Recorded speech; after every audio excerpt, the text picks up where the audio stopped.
As an addition to WordPress child themes, you can write directly onto a CSS file. In order to make a child theme, we saw that you need to make a CSS file, a functions.php file, and put them in a child theme folder. We then came to this part of the admin board where we can adjust CSS internally with WordPress. What happened traditionally with WordPress child theming is people would directly edit the style CSS file inside the child theme. We're going to do that now to see how it works if you want to do a more traditional way of controlling CSS, and also be assured that your CSS file will be protected in case of any updates. It won't be able to be overridden if you're writing it directly to the file. I'm just going to delete these adjustments and then publish, so we're more or less back to the original website and how it looked. If we close this, we go back to the WordPress interface, and I'll just open up the site from this menu at the top here so we can look at the front end. Here we go. Still some red and a few basic things we changed internally, but no major CSS changes.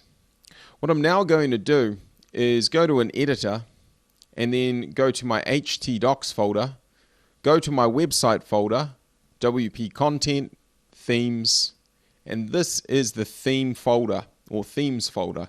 Within it we can see our child theme folder.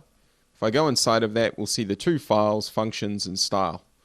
I'm just going to drag the style file onto Sublime. This allows us to edit CSS traditionally directly to the file. And what I'm going to do is inspect WordPress. I'll just do a color change first. Inspecting is really important for updating and changing themes. It's extremely useful if you want to change a theme's look or appearance to be able to inspect by right-clicking and clicking on inspect, and then finding the correct classes, in this case entry title. If I go back to my child theme, I can now type in entry title and then do a CSS rule for it, my declaration being color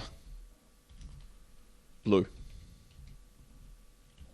If I save that and then go back and reload the website, you'll see that we can change the CSS in this fashion. This is the more authentic way of updating CSS because you're working on a file like a developer or coder, and this file will be protected if WordPress goes through any updates or you do any theme updates as well. So it's a good way to work, in my opinion. Something else we can look at doing, WordPress is annoying in some ways where it displays things like the WordPress 2020 demo, just another WordPress site. You can change this from within the dashboard. There are many Google articles that will show you how to do that, but if you have access to CSS, what we can now do is find site title, site branding, which contains our nav. So I'll go down to site title, that's more like it. I'll just check on the just another WordPress. Yeah, it looks like the just another WordPress is called site description, which is slightly separate. So if I do site title and site description, I should be able to change that. If I go back to my CSS file,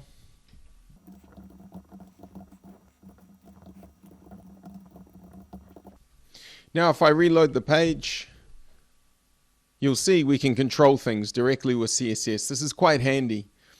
You got to be careful because obviously we haven't turned off the switch to turn it off internally, but you can now see that if you have any issue with layout, things showing you don't want to show, you can easily take control in your custom CSS file. I might just put a comment here.